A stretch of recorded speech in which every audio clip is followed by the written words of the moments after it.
सत्य की जानकारी यूट्यूब चैनल में आपका स्वागत है। गुरुदेव प्रणाम।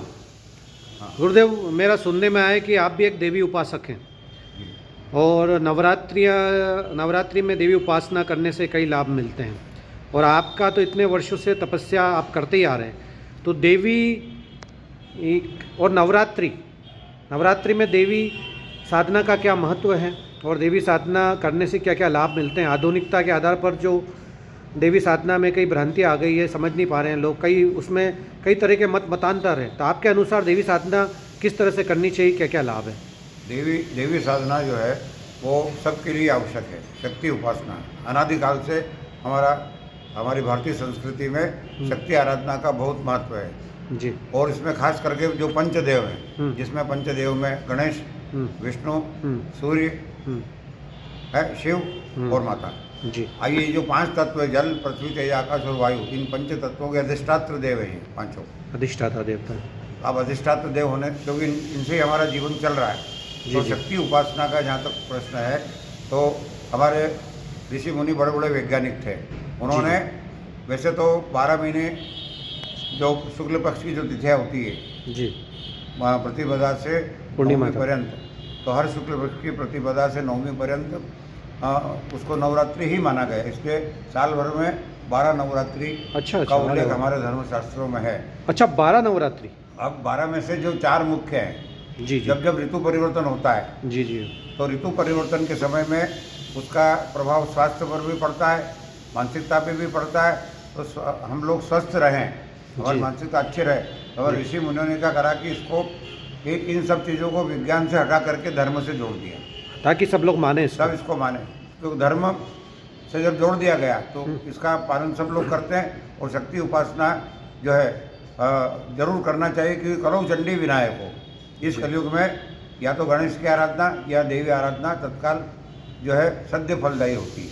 आज आपने बड़ी विलक्षण बात बताई कि कोई बोलता है 2, कोई बोलता है 4, लेकिन आपने बड़ी और अच्छी बातें बताई। ये मेरे मन में भ्रांति थी कि 12 अगर ज्योतिर्लिंग है तो शायद 12 देवी के स्थान भी रहे होंगे। तो ये 12 जो आप बता रहे नवरात्रि एकम से लेकर के नवमी तक शुक्ल पक्ष की, ये बड़ी विलक्षण बात है गुरु जी। इनका उल्लेख है ना अपने जी पुराणों में, देवी पुराण में इसका उल्लेख है। अच्छा, देवी पुराण में उल्लेख है। अब जो है जैसे ऋतु परिवर्तन के समय, अभी जैसे अपन जो बसंत पंचमी के बाद में जो बसंत ऋतु आती है जी, उसमें ऋतु परिवर्तन होता है। तो सबसे पहले चैत्र मास की नए संवत्सर में, जिस दिन नया संवत्सर शुरू होता है उसी दिन से हम लोग चैत्र मास की नवरात्रि शुरू करते हैं, जिसको राम देवी नवरात्र बोलते हैं। राम की आराधना भी होती है और देवी आराधना भी होती है। उसके बाद आषाढ़ मास, जब ग्रीष्म ऋतु भी चली जाती, बसंत भी चली जाती, और वर्षा ऋतु के समय में फिर आषाढ़ मास में गुप्त नवरात्रि आती है, वो भी प्रतिपदा से नवमी तक। उसके बाद फिर जो है शरद ऋतु आती है।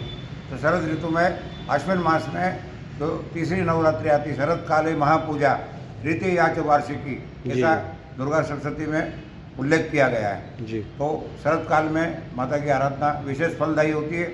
उसके बाद माघ महीना, जिसमें वसंत पंचमी आती है, और उस माघ महीने में जब ऋतु परिवर्तन होता है उस समय प्रतिपदा से नवमी पर्यंत, जिसमें वसंत पंचमी भी आ जाती है, वो गुप्त नवरात्रि होती है। इस प्रकार से 4 नवरात्रि, जो हमारे भारतीय दर्शन में 4 पुरुषार्थ हैं, धर्म, अर्थ, काम और मोक्ष।